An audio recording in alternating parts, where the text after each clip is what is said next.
ప్రభువు మన కొరకు ఉద్దేశించిన వాక్య ధ్యానాంశము అపోస్తలుల కార్యములు 5వ అధ్యాయము 7వ వచనాన్ని ప్రభువు ఈ దినపు ధ్యానం కొరకు మనకి అనుగ్రహించిన ధ్యానాంశము. ఇంచుమించు 3 గంటల సేపటికి వాని భార్య జరిగనిది ఎరుగక లోపలికి వచ్చెను. అప్పుడు పేతురు, మీరు ఈ భూమిని ఇంతకే అమ్మితిరా, నాతో చెప్పమని ఆమెను అడిగాను. అందుకామె అవును ఇంతకే అని చెప్పాను. అందుకు పేతురు, ప్రభువు యొక్క ఆత్మను శోధించుటకు మీరెందుకు ఏకీభవించితిరి? ఇదిగో నీ పెనిమిటిని పాతిపెట్టిన వారి పాదములు వాకిటనే ఉన్నవి, వారు నిన్ను మోసుకొని పోదురని ఆమెతో చెప్పాను. వెంటనే ఆమె అతని పాదముల యొద్ద పడి ప్రాణం విడిచాను. ఆ పడుచువారు లోపలికి వచ్చి ఆమె చనిపోయినది చూచి ఆమెను మోసుకొని పోయి ఆమె పెనిమిటి యొద్ద పాతిపెట్టిరి. సంఘమంతటికి ఈ సంగతులు వినిన వారికి అందరికీ మిగుల భయము కలిగెను. ఈ మాట ద్వారా ప్రభు మనతో మాట్లాడును గాక. ఆమేన్. అందరూ తలలు వంచండమ్మా. మహాపరిశుద్ధుడా, గొప్ప దేవ, ఘనమైన తండ్రి, మీరు మాతో మాట్లాడితే మేము బ్రతుకుతాం.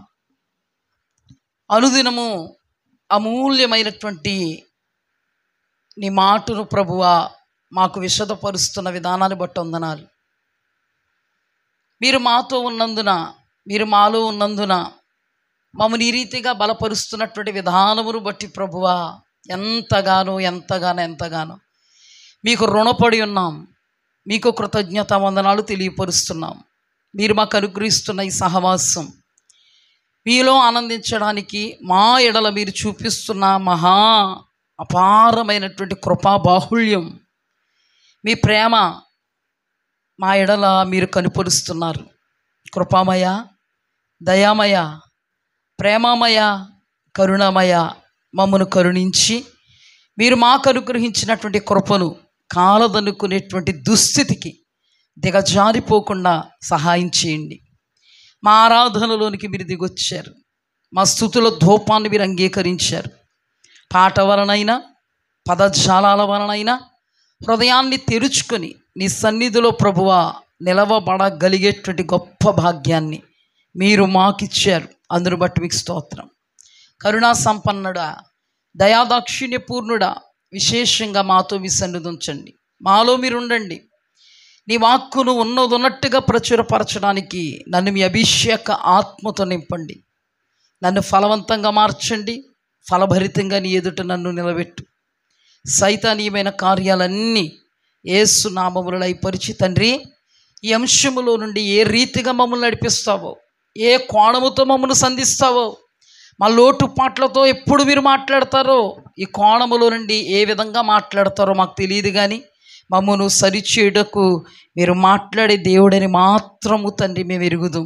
కృపగల దేవ, కనికరముతో నన్ను, ఇక్కడున్న ప్రతి ఒక్కరిని బలపరచని, ఇంకను రావలసిన ప్రతి బిడ్డను నీ సన్నిధి కొరకు సిద్ధపరిచి తీసుకుని రమ్మని యేసు అతి పరిశుద్ధ నామమున అడిగి వేడుకొని పొందుకొని ఉన్నాము పరమ తండ్రి. ఆమేన్. చూడండి, ఇక్కడ రాయబడినటువంటి సందర్భం, ప్రభు మన కొరకు ఉద్దేశించిన సందర్భం, ఈ భూమిని ఇంతకే అమ్మితిరా, నాతో చెప్పమని ఆమెను అడిగాను. అందుకామె అవును ఇంతకే అని చెప్పాను. ఇక్కడ జరిగినటువంటి సందర్భం చాలాసార్లు మనం ధ్యానం చేసుకున్నాం. అయితే దేవాది దేవుణ్ణి మనము ఎరిగి అనుభవపూర్వకంగా ఆయన తెలుసుకున్నది ఏంటంటే, సందర్భం అదే అయి ఉండొచ్చు, కానీ నానా విధాలుగా మనతో ఆ సందర్భంలో నుండి ప్రభువు మాట్లాడడం అనేది మనం అనుభవించాం, మనం ఎరిగాం. ఈ సమయంలో కూడా దేవదేవుడు ఈ సందర్భంలో నుండి మనతో ఏం మాట్లాడనై ఉన్నారో మనకి తెలియదు, కానీ ఏం మాట్లాడనై ఉన్నారో ఆయనకు తెలుసు. మనం ఆయన ఎదుట, ఆయన సన్నిధిలో కూర్చొని ఉన్నాం, నిలిచి ఉన్నాం. దేవుడు మన హృదయ రహస్యాలను ఎరిగిన దేవుడు గనుక మనతో ఏ మాట మాట్లాడాలి అని ఆయన ఉద్దేశిస్తారో ఆ మాటే మనతో మాట్లాడతారు. హల్లెలూయా. మనం అనుభవపూర్వకంగా ఆయన ఎరిగి ఉన్నాం. అందుకే ఆయన్ని విడిచిపెట్టుకోవడానికి ఇష్టపడట్లేదు. ఒక మాటలో చెప్పాలంటే ప్రభువు మన మీద చూపినటువంటి కృప చాలా ఉన్నతమైనటువంటి కృప. ఎంతో గొప్ప కృపా భాగ్యాన్ని దేవుడు మీకైనను మాకైనను అనుగ్రహించినందుకు మనం రుణస్థులం. కానీ ఆ రుణాన్ని మనం తీర్చుకోవాలంటే ఆయన మనల్ని ప్రేమిస్తున్నంతగా మనం ఆయన్ని ప్రేమించాలి, అంతే. అంతకు మించి ప్రభువేమీ కోరుకోవట్లేదు. ఇక్కడ వ్రాయబడిన సందర్భం ఏంటంటే, పేతురు ఎదుట అననీయ భార్య అనబడేటువంటి సఫీరా నిలబడింది. పేతురు ఆత్మావేశంతో ఈ భూమి వెల ఎంతకే మీరు అమితిరా. ఆమె చాలా నిర్భయంగా, ఏమాత్రం భయం లేకుండా, ఏమాత్రం వణకు ఆమె జీవితంలో కనబడదు. ఆమె జీవితంలో ఆత్మావేశంతో పేతురు వాళ్ళు ఏ పొరపాటు చేశారో ఆ పొరపాటును నొక్కి ఒక్కాణించి ఆ పొరపాటుకి లేదా ఆ తప్పిదానికి లేదా ఆ పాపానికి సంబంధించి ముక్కు సూటిగా మాట్లాడుతున్నప్పుడు ఆమె చెప్పినటువంటి సమాధానం అబద్ధపు సమాధానం చెప్పింది. జరిగిన సందర్భం ఏంటి అంటే, అపోస్తలుల ద్వారా దేవుడు ఘనమైనటువంటి కార్యాలు ఆ దినాలలో జరిగిస్తున్నారు. అద్భుతాలు చేస్తూ, ఆశ్చర్య కార్యాలు చేస్తూ, మహాశ్చర్య కార్యాలు చేస్తూ, సూచక కార్యాలు చేస్తూ, చాలా అద్భుతమైనటువంటి విధానములో దేవాది దేవుడు దైవ సేవకులు అనబడే అపోస్తలుని ఘనంగా వాడుకున్నటువంటి దినాలవి. ఆ దినాలలో వాళ్ళు వాడబడుతున్నారు. అద్భుతంగా దేవుని యొక్క పునరుద్ధానాన్ని ప్రకటిస్తున్నారు. దేవుడు కొరకు సాక్షులుగా నిలబడ్డారు. అంతేకాదు దేవుడు వాళ్ళ పక్షంగా చాలా చాలా చాలా గొప్ప గొప్ప కార్యాలు జరిగిస్తున్నటువంటి దినాలు. ఉద్యమం రగులుతుంది, సంఘం విస్తరింపబడుతుంది. అటువంటి టైంలో చాలామంది దేవుని యొక్క వాక్యం వాళ్ళ హృదయంలోనికి దూసుకుపోతుంటే, వాళ్ళకున్న ఆస్తులు, ఐశ్వర్యము, అంతస్తు ఏది కూడా మాది అని వాళ్ళు అనుకోకుండా ఇదంతా మనది అని అనుకుని వాళ్ళకున్నటువంటి చరస్థిరాస్తులన్నిటిని అమ్మి అపోస్తుల పాదాల యొద్ద పెడితే అపోస్తులు అక్కరలో ఉన్న వారికి అక్కర కొలది పంచిపెడుతున్నటువంటి దినాలవి. ఆ దినాలలో బర్నబా అనబడేటువంటి ఒక వ్యక్తి కూడా తనకున్నటువంటి భూమిని, ఆస్తిని అమ్మి దైవజనుడు అనబడేటువంటి పేతురు పాదాల యొద్ద ఆ ద్రవ్యాన్ని, ఆ వెలను తీసుకొచ్చి పెట్టాడు. ఆ టైంలో ఆ బర్నబా అనబడేటువంటి వ్యక్తి పెట్టినటువంటి దానికి అననీయ సఫీరా అనబడేటువంటి భార్యాభర్తలు ఇద్దరు కూడా ప్రేరేపింపబడ్డారు. హల్లెలూయా. ప్రేరేపింపబడడం తప్పు కాదు. దేవుని కార్యాల కొరకు ప్రేరేపింపబడడం అనేది తప్పేమీ కాదు. మరి ఏంటి, వీళ్ళకి మాదిరి ఎవరై ఉన్నారు? అంతకుముందు చరస్థిరాస్తులను అమ్మినటువంటి విశ్వాసులు మాదిరి అయితే, బర్నబా ఇతనికి ఆ మాదిరిలో నిలబడాలి అనేటువంటి ప్రేరణను ఇచ్చినటువంటి వ్యక్తి బర్నబా. హల్లెలూయా. అంతవరకు కూడా వీళ్ళు చేయడం చూసారేమో, కానీ బర్నబా చేసినప్పుడు ప్రేరేపితులయ్యారు. చూడండి ఏం జరిగింది అంటే, బర్నబా నువ్వు చూస్తూ వాళ్ళు ప్రేరేపింపబడ్డారు. అంటే బర్నబా మాదిరిగా నిలబడ్డాడు. ప్రేరేపించగలిగేటువంటి అర్పణ, సమర్పణ అతడు జీవితంలో అననీయ సఫీరాలు చూచారు. దాన్ని బట్టి భార్యాభర్తలు అనుకున్నారు, మనకున్నటువంటి భూమిని కూడా అమ్మి అపోస్తుల పాదాల యొద్ద పెట్టాలి అనుకున్నారు. వాళ్ళకి ఎప్పుడైతే ఆలోచన వచ్చిందో భార్యాభర్తలు ఇద్దరు ఏకీభవించి ఒకే మాట మీద ఉన్నారు. వాళ్ళకున్నటువంటి భూమిను అమ్మారు. అమ్మితే డబ్బు చేతిలోకి వచ్చింది. డబ్బు చేతిలోకి వచ్చేటప్పటికి మొదట చేసుకున్నటువంటి మొక్కుబడి చేసుకోలేకపోయారు. మొదట ఏ మొక్కుబడి చేసుకున్నారు? మనము భూమి నమ్మి ఆ వెల అంతటిని దైవజనుడు పాదాల దగ్గర పెడితే ఆయన అక్కరలో ఉన్న వారికి పంచిపెడుతూ ఉన్నారు. పరలోక రాజ్యములో మనకి ధనం సమకూర్చబడుతుంది అని ఆత్మీయంగా ఆలోచించి ఇద్దరు కూడా ఆ పొలమును అమ్మిన తర్వాత చేతిలోకి డబ్బు వచ్చేటప్పటికి మొక్కుబడి తీర్చుకోవడం కష్టమైపోయింది వీళ్ళకి. దేవునితో చేసుకున్నటువంటి మొక్కుబడిని దేవుడికి సమర్పించాలి అనే మాట బరువైపోయింది, వాళ్ళకి భారం అయిపోయింది. చేతిలోకి వచ్చినటువంటి డబ్బు దైవ సేవకుల హస్తాల్లో పెట్టడానికి ఏమాత్రం ఇష్టం ఉండట్లేదు.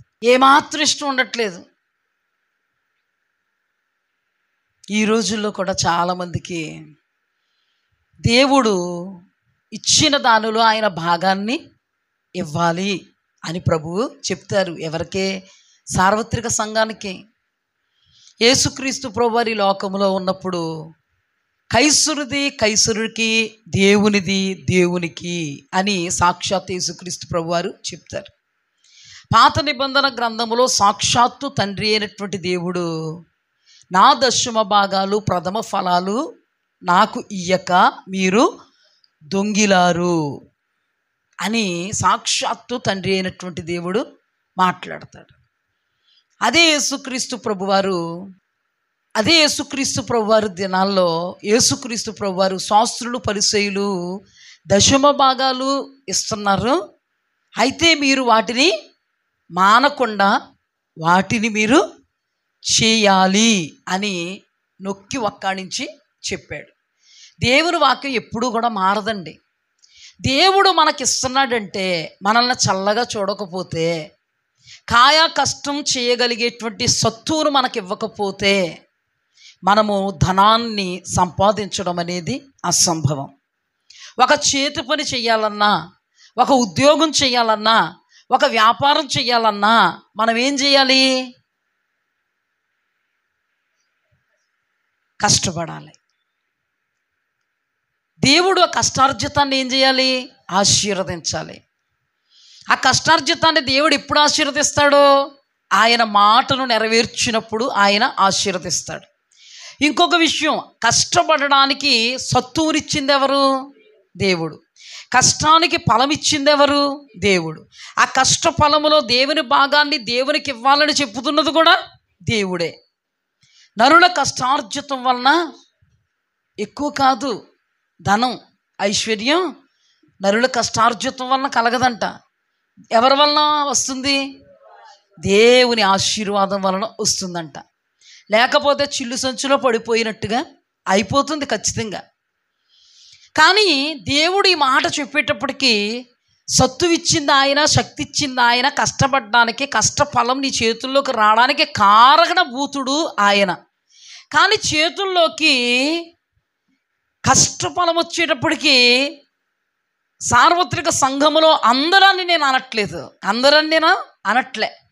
కొందరికి ఎలా ఉంటుందంటే, ఈ కష్టఫలములో దేవుని భాగం ఉంది, దేవుని భాగాన్ని దేవునికి ఇవ్వకపోతే నేను దొంగనైపోతాను అనే విషయం వాక్యములో వ్రాయబడిన దైవజనుడు ద్వారా ఆ కోణాల్లో దేవుడు మాట్లాడుతున్నా ఆ మాటలు పెడచెవిని పెట్టి ఆ మాటను పట్టించుకునేటువంటి వారు చాలామంది ఉన్నారు.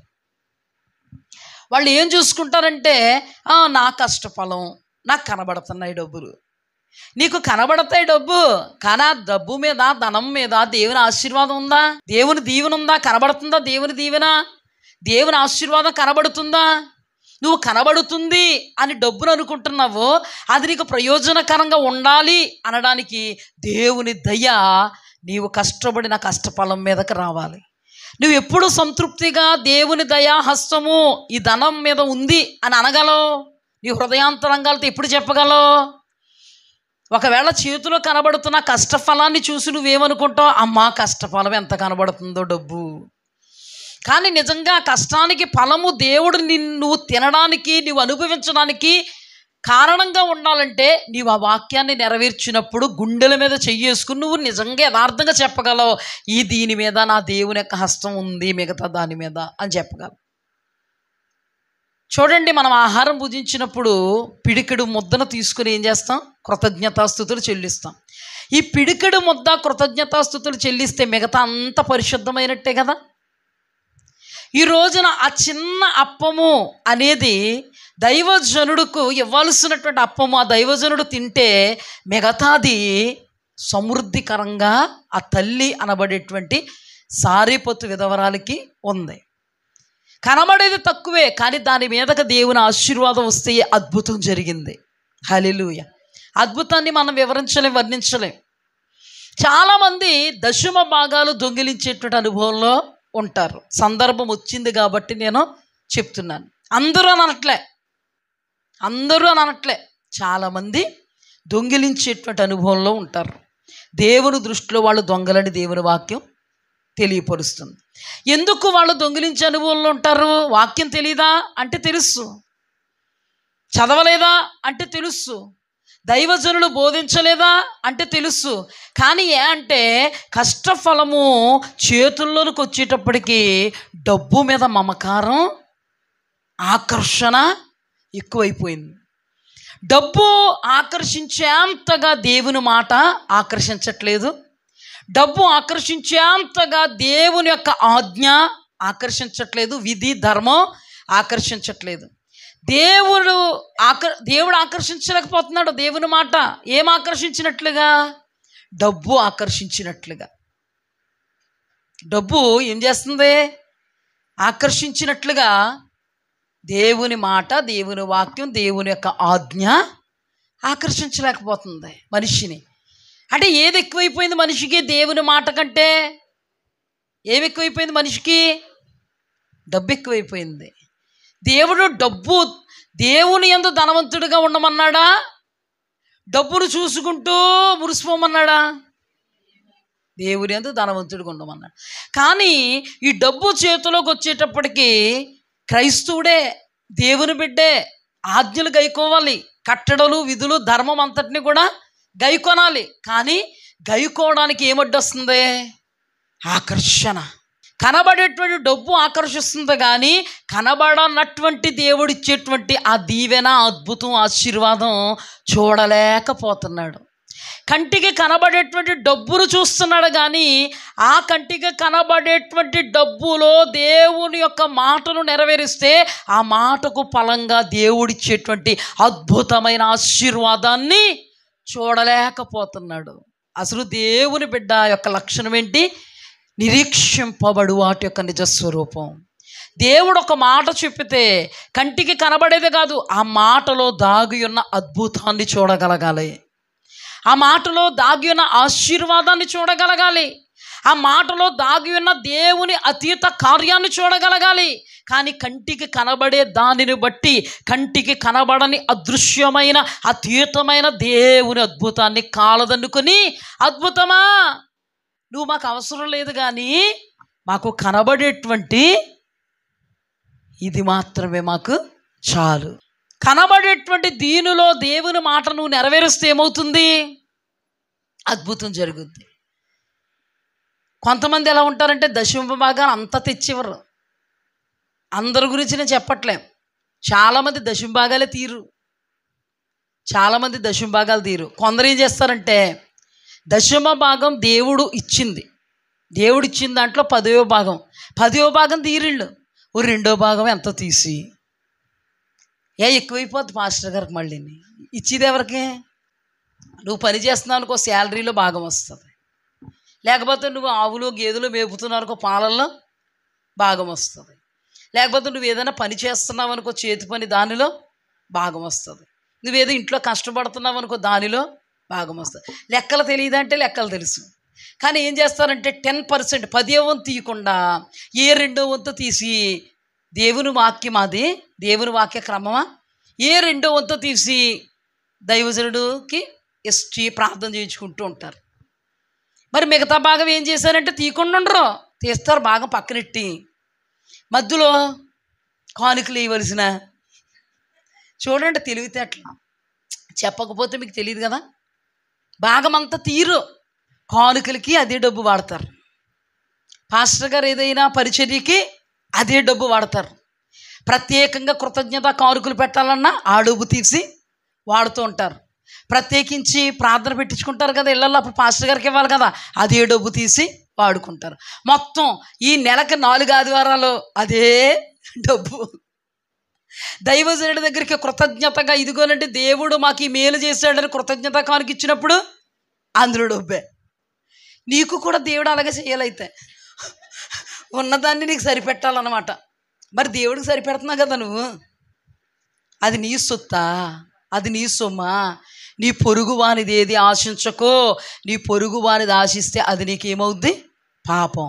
మరి దేవుడిది ఆశిస్తే దేవుడు ఏమంటున్నారు? దొంగ, దొంగ. ఆయన మందిర ఆవరణములోనికి రావాలి భాగం, కానీ తీయరు. ఇదంతా మా శక్తి, మా బలము, మా సామర్థ్యము. అలాగేనమ్మా, అలాగే. ఒక్కసారి అనుకో, నా శక్తి, నా బలము, నా సామర్థ్యము దేవుడికి తెలుసు. నీ బలము, నీ శక్తి, నీ సామర్థ్యము, ఆయన ఇచ్చిన బలమో శక్తో సామర్థ్యమో ఆయనకి తెలుసు. మీకే తెలివితేటలు ఉన్నాయంటే మిమ్మల్ని కన్నోడికి ఇంకెంత తెలివితేటలు ఉండాలి?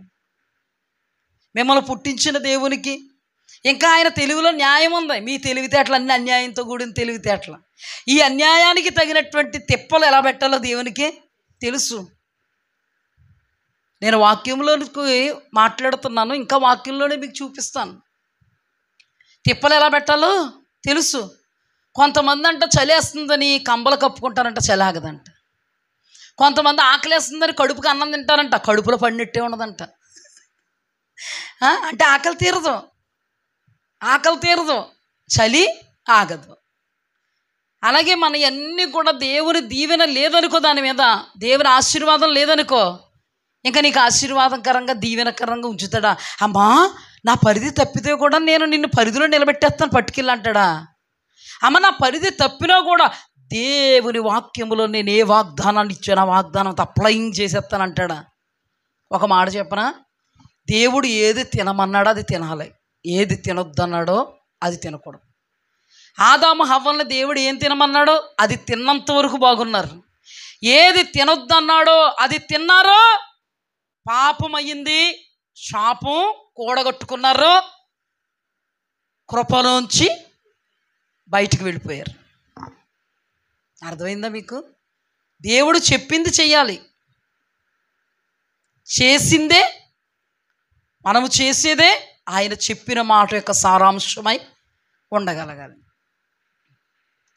మన జీవితంలో దేవుడి మీద ఆశ ఉంటే, దేవుడు అంటే భయం ఉంటే కొన్ని సంగతులు కాదండి అన్నింటిలో పర్ఫెక్ట్గా ఉంటాం మనం. హల్లెలూయా. ఆశీర్వాదం అంటే మన జీవితంలో అన్ని విషయాల్లో తినడానికి తిండి, కట్టుకోవడానికి బట్ట, ఉండడానికి ఇల్లు ఉన్నదంటే శరీర సంబంధంగా మనం ఏమైనట్టు? ఆశీర్వదింపబడినట్టు. అవునా? అంతేగాని కట్టుకోవడానికి బట్ట ఉంది కానీ కొంపలేదనుకో, పట్టు చీరలు కడుతున్నావు, ఇంటి దగ్గర ఇల్లు బాగలేదు, దడులు కూడా లేవు, డేరాల్లో బ్రతుకుతున్నావు అనుకో, బయటకు వచ్చినప్పుడు 5,000 10,000 రూపాయలు పట్టు చీర కట్టుకున్నావు అనుకో, దాని అర్థం ఏంటి? నిన్ను ఏమంటారు చూసేవాళ్ళు? ఇక సిగ్గు లేకుండా కట్టుకుని వచ్చేసేవాళ్ళే. చూసేవాళ్ళు ఏమనుకుంటారు? ఉండడానికి ఇల్లు లేదు కానండి, పట్టు పరుపుల మీద పట్టు చీరల మీద నడుద్దాం అనుకుంటారు ఇల్లు.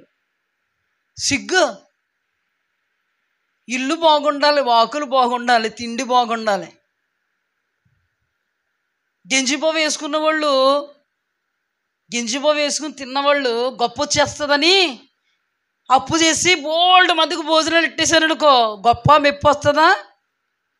తిట్టుకుంటారా? తిట్టుకుంటారు. అంటే అన్నీ బాగుండాలా బాగోకూడదా? కొన్ని బాగుంటూ కొన్ని బాగోకపోతే మరి దేవుడు ఏం చేస్తాడు మిమ్మల్ని? ఇందులో మీలో కొంతమంది అనుకుంటున్నారు, అమ్మయ్య నేను దేవుని విషయంలో పర్ఫెక్ట్గా ఉన్నాను, దేవునికి స్తోత్రం. కొంతమంది అనుకుంటున్నారు ఉండలేకపోతున్నాను అనుకుంటున్నారు. కొంతమంది ఏమనుకుంటున్నారు, మనకిట్లే.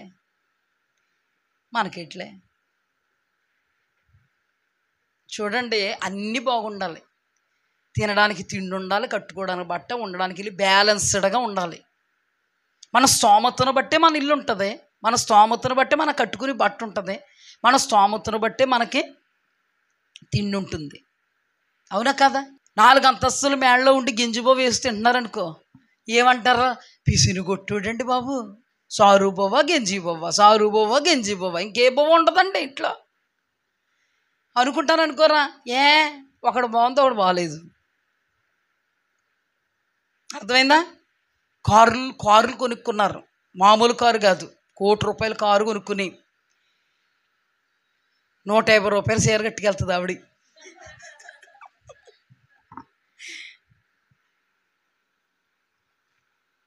ఏమనుకుంటారు? ఆ కారు కొనుక్కుని పోవడం మానేసి బదులు ఆ కారు కొనుక్కుని బదులు తిన్నంగా చీర కొనుక్కోవచ్చు కదా. మరి అధ్వాన్నంగా తయారైపోయారు వీళ్ళు. బాగుంటుందండి? బాగుంటుందా? సూట్ వేసుకుని సైకిల్ తొక్కుంటూ వెళ్ళాడు అనుకో, సూట్ వేసుకుని సైకిల్ తొక్కుంటూ వెళ్ళాడు అనుకో, ఎలా ఉంటుంది? బాగుంటుందా? దేనికదే ఉండగలగాలి. చాలా విచిత్రంగా ఉంటుంది, అవునా కదా? చాలా విచిత్రంగా ఉంటుంది. పట్టు చీర కట్టుకుని అడుక్కుని ఆమె అమ్మా భిక్షం తల్లే మాదాకాలం తల్లే అన్నదనుకో, పైనుంచి కింద చూస్తాను ఫస్ట్. కొంతమంది గొప్పవాళ్ళు ఏం చేస్తారంటే పక్కకు తీసుకెళ్ళి నీ ఒంటి మీద చీర ఇచ్చేస్తావేంటి?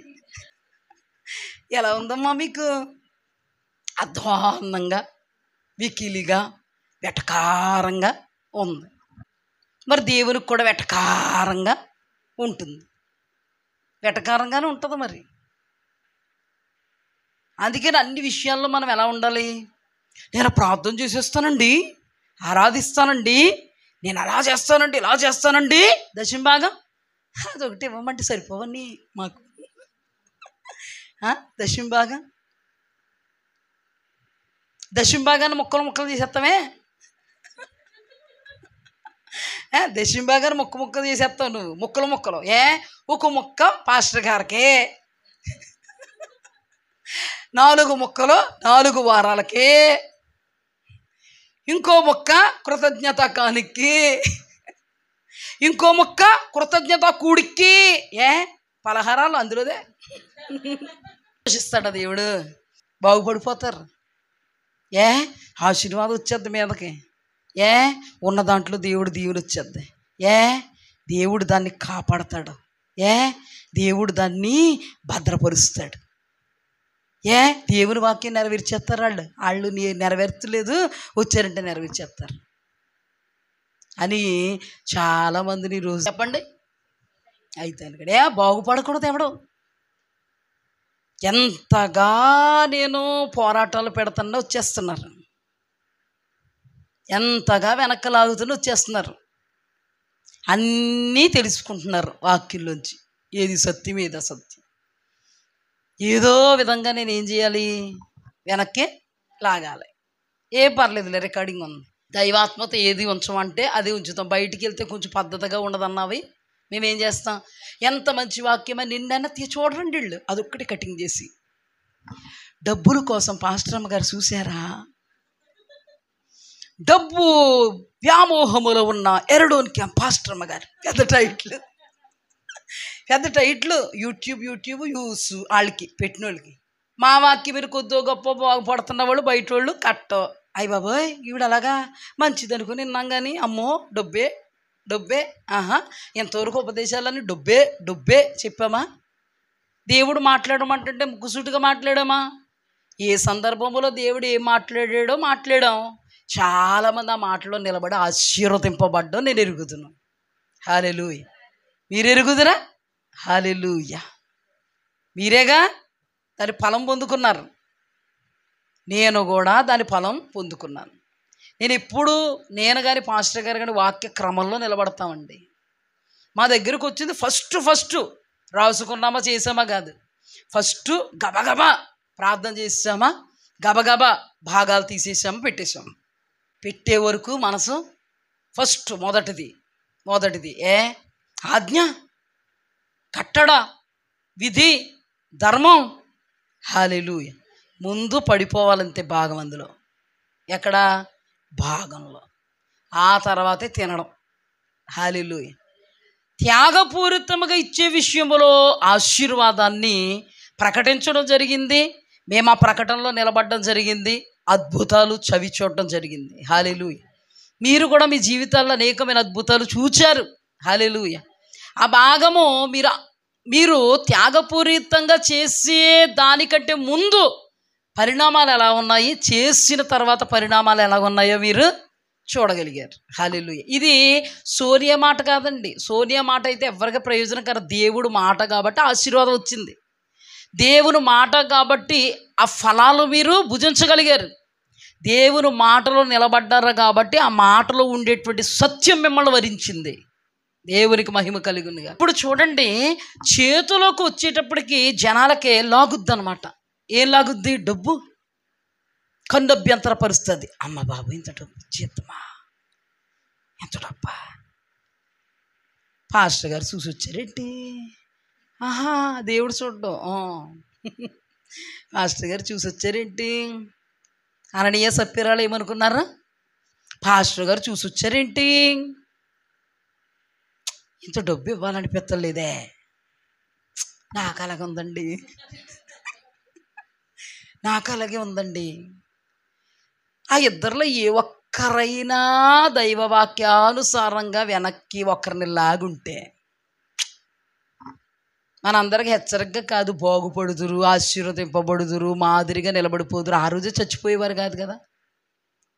ఇద్దరు మాటలు ఒప్పుతులేదే, నాకంతేనండి, మరి ఏం చేద్దాం అంటావు? మీరే ఆలోచించండి. దాచేద్దాం ఏంటి? ఎక్కడ దాస్తే ఎవరు చూసేస్తారు? ఇట్లే బీరువాలో పడేద్దాం. తర్వాత ఉంటాయి దేనికి? పిల్లలకి, దేనికి? మనకిని.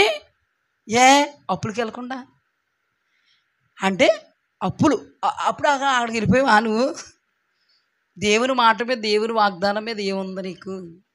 అప్పుడు వరకు ఏమయ్యావు? ఉర్రోతులో ఊరావు. దేవుని కోసం నేను డబ్బు చూశాక నేనా నేను కాదు. ఇప్పుడు ఏం జరిగింది? వెళ్ళి ఎంత డబ్బు పట్టుకుని వెళ్ళి పాస్టర్ గారు ఎదురుగుండా నిలబడ్డాడు. అననీయ, భూమిని అమ్మి దాని వేలలో కొంత దాచుకొని పరిశుద్ధాత్మని ఎందుకు మోసగించావు? నీవు మనుష్యులతో కాదు, దేవునితోనే అబద్ధమాడావు. టపేలు చచ్చిపోయాడు. పడుచు వాళ్ళు మోసుకెళ్ళిపోయారు. భార్య భర్త ఇద్దరు రిహార్సల్స్ జరిగింది. అక్కడ డ్రామా జరిగింది. ఇద్దరు ఒకే మాట మీద ఉన్నారు, ఒకే బాట మీద ఉన్నారు, ఒకే గీత మీద ఉన్నారు. ఆవిడ జరిగిన విషయం తెలియకుండా పాస్టర్ గారి దగ్గర నిలబడింది. అమ్మా సప్పీరా, ఎంతకే అమ్మితిరా? అవునండి అయ్యగారు, ఎంతకి అమ్మాం. ఆహా, మీ వారు అబద్ధం ఆడినందుకు చనిపోయారు. ఆయన పాత పెట్టి వచ్చిన పడుచు వాళ్ళ పాదాలు ఇంకా కడుక్కున్న కాళ్ళు ఆరలేదు. ఈవిడి పడి చచ్చిపోయింది. సంఘానికి భయం కలిగింది. కడుపులో, గుండెల్లో దేవుడంటే భయం పుడితే ఆ తర్వాత ఇంకా అలా చేయరు. అననీయ సప్పీరాల సందర్భం అయిన తర్వాత అలా చేస్తారమ్మా? చేయడానికి ముందుకు వస్తారే, చచ్చిపోతాం మేము, కష్టం వచ్చేద్ది, నష్టం వచ్చేద్ది, ఇబ్బందులు వచ్చేస్తే బాబోయ్ మనకెందుకు, దేవుడికి ఇచ్చేయాలి అని అనుకుంటారని గొప్ప సంకేతంగా ఉండడానికి కృపాకాలమే మరి అది. అయినా కానీ ఎందుకు అంత కఠినంగా? ఆ దేవుడే ఈ దేవుడు. పాత నిబంధనలో ఒక దేవుడు, కొత్త నిబంధనలో ఒక దేవుడు, మన నిబంధనలో ఒక దేవుడు, మన పిల్లల నిబంధనలో ఒక దేవుడు కాదు. ఈ దేవుళ్ళు అయితే గ్రామానికో దేవుడు, పట్టణానికో దేవుడు, పల్లెకో దేవుడు, రాష్ట్రానికో దేవుడు, దేశానికో దేవుడు. మన దేవుడు ఒక్కడే. పాత నిబంధన దేవుడా, కొత్త నిబంధన దేవుడా, వచ్చే నిబంధన దేవుడా కాదు. ఎక్కడైనా దేవుడు ఒక్కడే. ఆయన స్వభావం ఒక్కటే, ఆయన వైఖరి ఒక్కటే, ఆయన పద్ధతి ఒక్కటే, ఆయన తీర్మానం ఒక్కటే, ఆయన నిర్ణయం ఒక్కటే, ఆయన ప్రకటించే ప్రకటన ఒక్కటే. హల్లెలూయా. ఏ కాలం? కృపాకాలం. ఏం జరిగింది మరి కృపాకాలంలో? ఆ కాలంలో కొంచెం అలాగేలాగుందేమో, ఈ కృపాకాలంలో చచ్చేపోయారు ఇద్దరుని. అందుకే ఇప్పుడు కూడా దేవుని వాక్యం వచ్చినప్పుడు వాక్య పరిధిలో నిలబడాలి. నిన్ను వెనకక లాగేది కన్నా, కాలా, చెయ్య పెరికి వేసుకో. లేకపోతే నువ్వే నాశనం అయిపోయే ప్రమాదం ఉంది. నిన్నే దేవుడు పెరికి వేసే ప్రమాదం ఉంది, పెరికి విసిరేసే ప్రమాదం ఉంది. అసలు దేవుని వాక్యం ఏం చెప్తుందండి? ద్వితీయోపదేశ కాండంలో దేవాది దేవుడు ఏమంటాడంటే, చదువుతానమాట. ద్వితీయోపదేశ కాండంలో మొక్కుబడి విషయంలో దేవుడు మాట్లాడుతున్నటువంటి మాట జాగ్రత్తగా వినండి. ద్వితీయోపదేశ కాండము 23వ అధ్యాయము 21వ వచనం. నీవు నీ దేవుడైన యెహోవాకు మొక్కుకొనిన తరువాత ఆ మొక్కుబడిని చెల్లించుటకు తడవు చేయకూడదు. నీ దేవుడైన యెహోవా తప్పక నీ వలన దానిని రాబట్టుకొనును, అది నీకు పాపమగును. నీవు మొక్కుకొని ఎడల నీయందు ఆ పాపం ఉండదు. నీ పెదవుల నుండి బయలుదేరిన మాటను నెరవేర్చుకొని నీ దేవుడైన యెహోవాకు మొక్కుకొనిన ప్రకారము నీవు నీ నోట పలికినట్లు స్వేచ్ఛార్పణము అర్పింపవలెను. అంటే సనుక్కుంటూ అర్పించకూడదని అర్థం. స్వేచ్ఛార్పణము, సనుక్కుంటా కొనుక్కుంటా అప్పగిస్తే ఫలం ఉండదు అని అర్థం. ఏం చదువుకున్నాం? మీరు మొక్కుబడి చేసుకుంటే మీరు చేసుకున్న మొక్కుబడిని బట్టి దేవునికి మీరు ఆ మొక్కుబడిని చెల్లించాలి, ఆలస్యం చేయకూడదు. ఒకవేళ మీరు చెల్లించకపోతే ఎలాగ రాబట్టుకోవాలో ఆయనకి తెలుసు.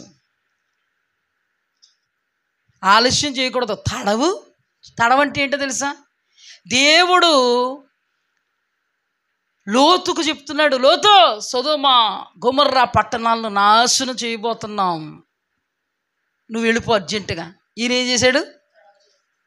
దేవుని మాట ఉంది, దేవుని మాట విన్నా కూడా ఉండు చక్కబెట్టుకున్నవలసినవి ఉన్నాయి, ఆగలేను. ఏం చేస్తాం? చేతులు పట్టుకుని బయటాడేస్తాం. వాళ్ళకి నాశనం వచ్చేంత తడవు చేస్తున్నాడు కాబట్టి. ఇక్కడ కూడా తడవు చేయకుండా, అంటే ఆలస్యం చేయకు. మొక్కుబడి తీర్చుకోవడానికి ఆలస్యం చేస్తారు. ఎందుకు చేస్తారు? అనవసరంగా చేసుకున్నాం మొక్కుబడి, అయిపోయింది, అప్పుడు అయిపోయింది. తడవ చేయకూడదంట. సమూయేలు గ్రంథంలో హన్నా మొక్కుబడి చేసుకుంది. ఏమని మొక్కుబడి చేసుకుందంటే, అయ్యా నాకు ఒక కుమారుని ఇస్తే మంగళ కత్తి వేయనివ్వను, అతడు జీవితకాలం అంతా నీకు ప్రతిష్ఠితుడు అని మొక్కుబడి చేసుకుంది. ఎప్పుడైతే మొక్కుబడి చేసుకుందో అందాల చిన్నోడు కౌగిటిలోకి వచ్చిన తర్వాత వెనక్కలాగిందా ఆవిడికి? Perfect person. ఏ పర్సన్? మనం ఈ వాక్యాన్ని వింటున్న వాళ్ళందరూ ఎందరు పర్ఫెక్ట్, ఎందరు ఒరిజినల్, ఎందరు డూప్లికేట్? ఏమండి, డబ్బు కంటే మనిషి శ్రేష్ఠుడండి, ఆస్తి కంటే మనిషి శ్రేష్ఠుడు, అంతస్తు కంటే మనిషి శ్రేష్ఠుడు. ఆ మొక్కుబడి చేసేసుకుందేమో, ఒక కుమారుడు పుట్టేసేటప్పటికి వెనక్కి లాగబడలేదు. పాలు విడిచిన తర్వాత దైవజనుడి దగ్గరికి వెళ్ళి, అయ్యా మొక్కుబడి చేసుకున్న దానను నేను ప్రార్థన చేస్తున్నప్పుడు జరుగుగాక అని ప్రకటించిన వారు మీరే. దేవుడు నాకు ఇచ్చినటువంటి కుమారుణ్ణి దేవునికి ప్రతిష్ఠ చేయడానికి తీసుకొచ్చానయ్యా. వీడు తన జీవితకాలం అంతా దేవునికి ప్రతిష్ఠితుడు, అక్కడ చిన్నవాడు యెహోవాకు మొక్కెను అని రాయబడింది. హల్లెలూయా. డబ్బుల కంటే చిన్నోడు మమకారం ఉండదండి? మమకారం ఉండదా? పిల్లలకి ఏదన్నా అయితే దాచుకున్న డబ్బు అంతా కూడా ఖర్చు పెట్టేస్తాం, అప్పు సప్పు చేసేస్తాం. ఉన్నదన్న అమ్ముకునన్నా బిడ్డల్ని కాపాడుకుంటాం. వాడు మమ్మీ నాకు ఈ బైక్ కావాలన్నాడంటే ఏమీ లేకపోయినా, అయ్యో వయసు వచ్చున్నాడు వాడిని సంతోష పెట్టలేకపోతున్నానని తండ్రి ఎంతగానో వేదన పడి చివరికి తనకున్నదాన్ని అమ్మైనా కుమారుడి యొక్క ఆనందాన్ని చూడగలుగుతాడు. అంత మమకారం అండి పిల్లలంటే. అలాంటిది పసికందుని పాలు విడిచిన వెంటనే అక్కడ ఎవరుంటారో చూసుకోవడానికి ఇంతవరకు అన్న చాలా కంటికి రెప్పలా చూసుకుంది. ఎవరుంటారు అక్కడ చూసుకోవడానికి? ఉండరు. హృదయం వేదన పడదా? వాళ్ళు ఎవరు పడుకోబెడతారు? హృదయం వేదన పడదా? వాళ్ళని నాలాగా ఎవరైనా చూసుకోగలరా? హృదయం వేదన పడదా? వాడు అన్నాముక్కుల్లో వదిలేనా హృదయం వేదన పడదా? కొంచెం ఎదిగాకిద్దాములే అనుకుందా? అయ్యో బాబోయ్, ఎంత సమర్పణ, ఎంత భక్తి, ఎంత భయం, దేవుడంటే ఎంత వినయ విధేయత, ఎంత శ్రద్ధాభక్తులు. కఠినాత్మురాలా కాదు. కన్న బిడ్డను పసుకందును పాలు విడవగానే మందిరంలో వదిలేసిందండి. అయ్యయ్యయ్యయ్యయ్యా, ఆలోచించుకుంటేనే ఆలోచనకు అందట్లేదు ఆమె చేసిన త్యాగం.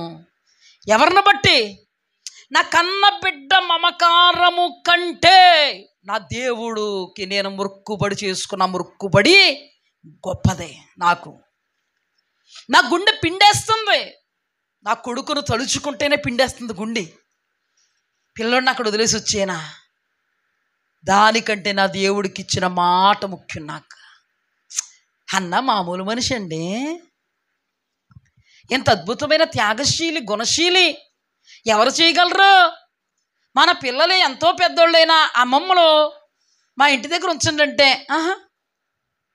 మేము లేకపోతే కుదరదు. వాళ్ళకి ముందు ఏదోటి మనమే చెప్పేస్తాం. పిల్లలు అంటారు మమ్మీ వెళ్తాం. వాళ్ళు ఎదురుకుంటా పరుగు తీసేస్తారు. వీళ్ళు ఎక్కడ వెళ్తాం? మమ్మల్ని వదిలి ఉండలేవు కదా అంటే, ఎందుకు ఉండలేము మమ్మీ, ఎందుకు ఉండలే?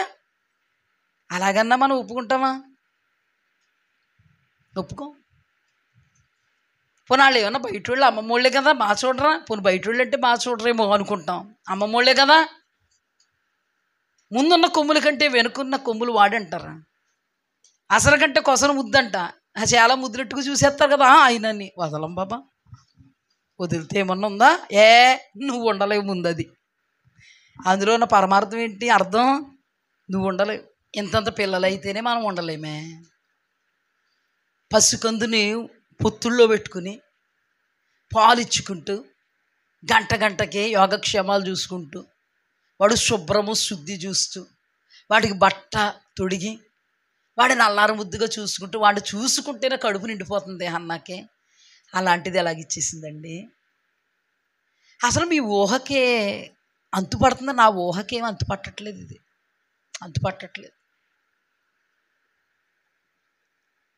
ఒక మాటలో చెప్పాలంటే అనాముకుడే కదా వాడు. ఒక్కగానొక్కడో ఎన్నో సంవత్సరాల తర్వాత పూజా ఫలం, ప్రార్థనా ఫలం. దేవుణ్ణి ఎంతగానో మొక్కుకొని ప్రార్థన చేసి ఇచ్చాడు. అయినా కానీ మాట మార్చిందా? ప్రభు అర్థం చేసుకుని, ఆయన కొంచెం నువ్వు అర్థం చేసుకునే దేవుడు, చాలా అర్థం చేసుకుంటావు ప్రభు. నా వేదన అర్థం చేసుకో, నా బాధ అర్థం చేసుకో. ఏ కన్న తల్లైనా కన్న బిడ్డను విడిచి ఉండగలదా? నువ్వే చెప్పు ప్రభు, ఇంకెవరో చెప్పపోయినా. దేవుడు బాధపడతాడు అంతే. తర్వాత సమూయేలు భవిష్యత్తు ఎలా ఉన్నో కానీ కంటికి కనబడుతున్న దాన్ని బట్టి ఆకర్షింపబడలే. దేవుడికి ఇస్తానని మొక్కుకున్న తర్వాత మొక్కుబడిలో అదృశ్యముగా ఉన్న దేవుని ఆశీర్వాదాన్ని అందుకుంది. హల్లెలూయా. ఒక్క కుమారుణ్ణి ఇస్తే ఎంతమంది పుట్టారు?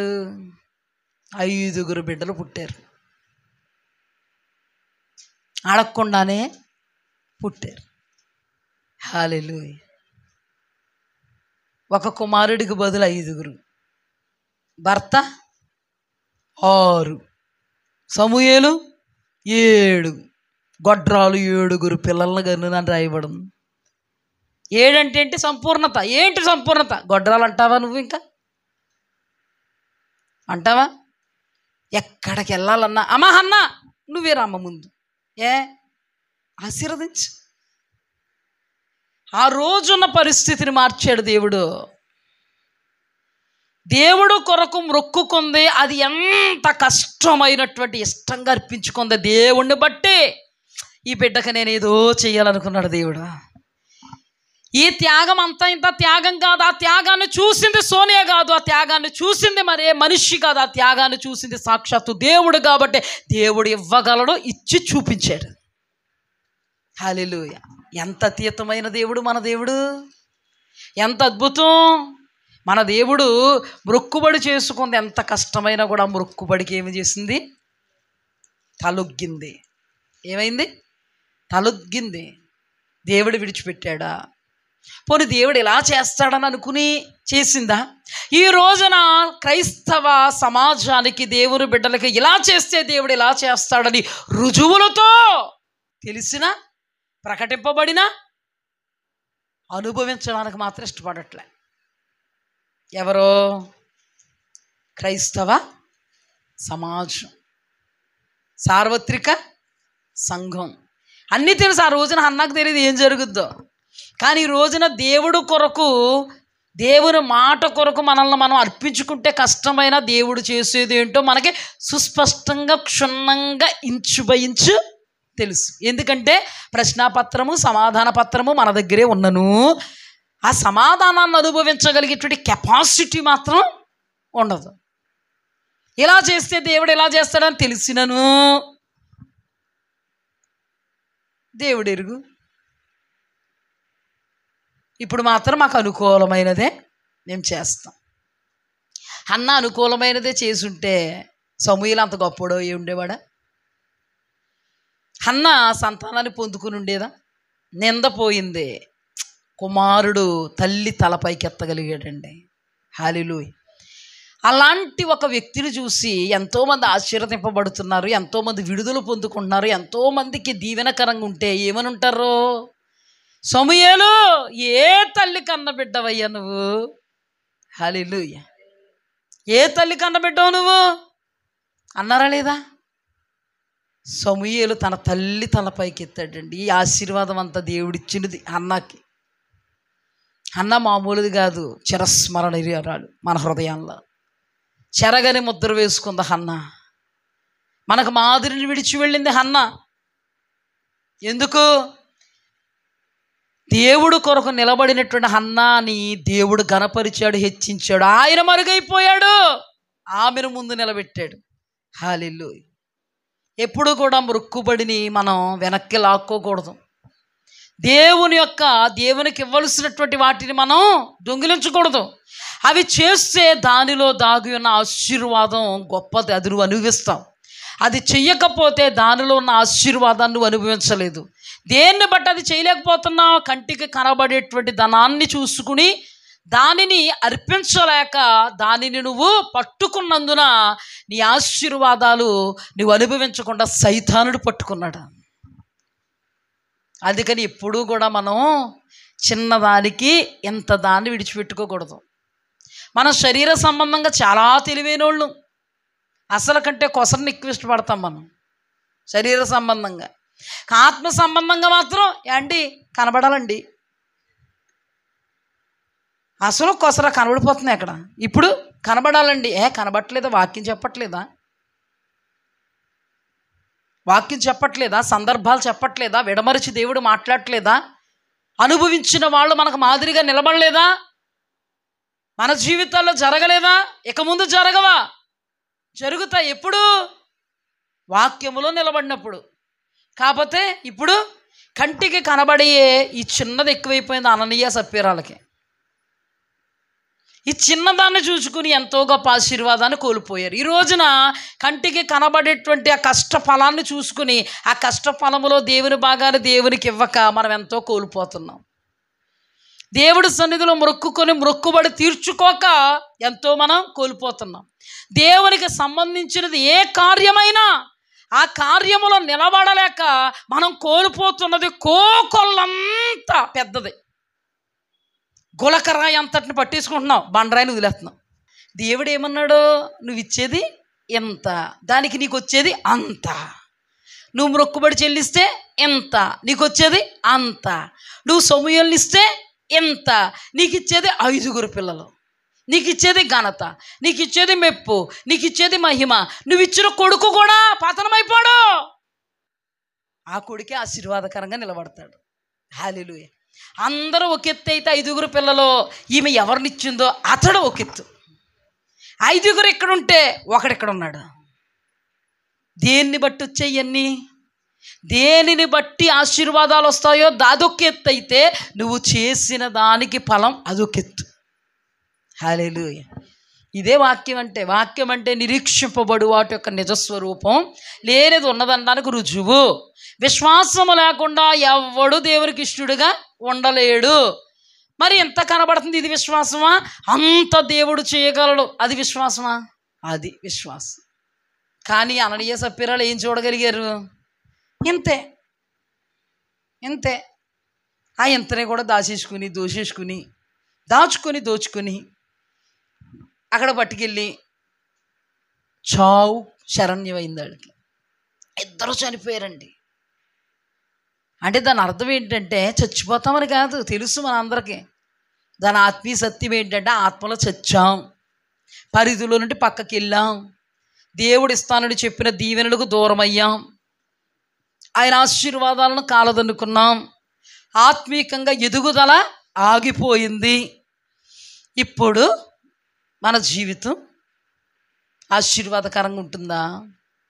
ఉండదు. అపరాధ పాలైపోయింది, రక్తాపరాధంగా నిలబడిపోయింది. హల్లెలూయా. నీకు అర్థమైందా ఇప్పుడు? ఇక్కడ చూడండి, దేవుని యొక్క స్వభావము, దైవజనుని యొక్క స్వభావము ఒక్కటే. దేవుడు కూడా అక్కడ కూడా ఏం మాట్లాడుతున్నాడు? కయీను చేసిన తప్పిదను బట్టి నీ తమ్ముడైన హేబేలు ఎక్కడున్నాడు? తర్వాత ఆదాము చేసిన తప్పిదాన్ని బట్టి దానికి రిలేటెడ్గా ఆదామా ఎక్కడ ఉన్నావు? నేను తినొద్దని చెప్పినటువంటి పండును నువ్వు తిన్నావా? ఎలీషా ఏమన్నాడు? ఎక్కడ నుండి వచ్చితివి గెహాజీ అన్నాడా లేదా? దానికి రిలేటెడ్గా మాట్లాడాడు. ఇక్కడ కూడా పేతురు గారు ఏం మాట్లాడుతున్నాడు? ఏ తప్పిదం జరిగిందో ఆ తప్పిదానికి రిలేటెడ్గా, ఎంతకి అమ్మితివా సప్పీరా? నిర్భయంగా ఎంతకి అమ్మితిని అన్నారా లేదా? అబద్ధం ఆడారు లేదా? ఎక్కడ నుండి వచ్చావు? నేను ఎక్కడికి వెళ్ళలేదు. అబద్ధం ఆడాడా లేదా? ఎవరో గెహాజీ. అంటే వీళ్ళందరూ ఒకే కేటగిరా? దైవజనుడు దైవాత్మ ఆవేశముతో ప్రకటిస్తున్నప్పుడు, మాట్లాడుతున్నప్పుడు ఒప్పుకొని విడిచిపెడితే కనికరింపబడతారు. ఇక్కడ అననీయ సప్పీరా ఒప్పుకొని విడిచిపెట్టలే. సప్పీరా అసలు ఒప్పుకోలేదు, అననీయకు ఛాన్స్ ఇవ్వలేదు. సప్పీరా అసలు ఒప్పుకోలేదు, కప్పుకుంది. ఏమైంది? శాపగ్రస్తురాలు, నాశనం, మరణానికి జోగింది. అతిక్రమములు దాచిపెట్టువాడు వర్గిద్దలడు, ఒప్పుకొని విడిచిపెట్టువాడు కనికరం పొందుతాడు. దేవుని పరిధిలో ఉండాలి తప్ప దేవుని పరిధిలో నుండి తప్పిపోకూడదు. ప్రతి విషయంలోనూ దేవుని పరిధి ఉంది. ఒకదానికి దేవుని పరిధి, ఒకదానికి దేవుని పరిధిలోనే తప్పుతాను, ఒక విషయంలో దేవుడు పరిధిలో ఉంటాను, ఒక విషయంలో దేవుడు పరిధికి బయట ఉంటాను అంటే దేవుడు మనల్ని ఒప్పుకోరు. ఏం జరిగింది ఇక్కడ? ఏం జరిగింది? కొంచెము దానికోసం, కనబడే దానికోసం కనబడనటువంటి ఆశీర్వాదాన్ని కోల్పోయారు. ఈ రోజున మన జీవితంలో కూడా కనబడే దాన్ని చూసుకుంటూ, ఆ కనబడే దానిలో దేవుని వాక్యాన్ని అప్లై చేసుకోకుండా, ఆ కనబడే దానికి మాత్రమే ఆకర్షితులమైపోయి, కనబడే పరిస్థితులకే ఆకర్షితులమైపోయి కనబడనటువంటి కార్యాలను విడిచిపెట్టుకుంటున్నామేమో. జాగ్రత్తగా మనల్ని మనం పరిశీలన చేసుకోవాలి. మన జీవితంలో ఎప్పుడూ కూడా దేవుడిని పొందుకున్నటువంటి మనము దేవుని ఆశీర్వాదాలను కూడా అనుభవించాలి, దేవుని దీవెనలు అనుభవించాలి. దేవుడు మనకి మన దేవుడు అన్నప్పుడు మన దేవుడికి సంబంధించినవి ఏవి మన జీవితంలో కనబడలేదనుకో, మన జీవితం ద్వారా దేవునికి మహిమ రాదు, ఆశీర్వాదకరంగా ఉండలేం, మనము మాదిరిని విడిచి వెళ్ళలేం, మన ఎవ్వరికి కూడా దీవెనకును మూట కట్టుకుని ఇవ్వలేం. ఎప్పుడూ కూడా విశ్వసిస్తూనే మన బ్రతుకు ముందుకు కొనసాగాలి. విశ్వాసముతోనే మనము అడుగులు ముందుకు వేయగలగాలి.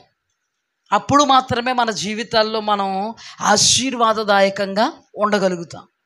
ఏది ఎంత మాత్రము దేవుణ్ణి మనల్ని కూడా వేరు చేయకూడదు. హల్లెలూయా. ఏది ఎంత మాత్రం వేరు చేయకూడదు. దేవుడు కోసం మనల్ని మనం ఏం చేసుకోవాలి? అడుచుకుని బ్రతకాలి. మనల్ని ఏది లాక్కూడదు. లాగడానికి మనం దేనికి అవకాశం ఇవ్వకూడదు. మనల్ని ఏది లాగాలి? దేవుని వాక్యమే మనల్ని లాగాలి. దేవుని వాక్యంలోనే మనం నిలబడాలి. హల్లెలూయా.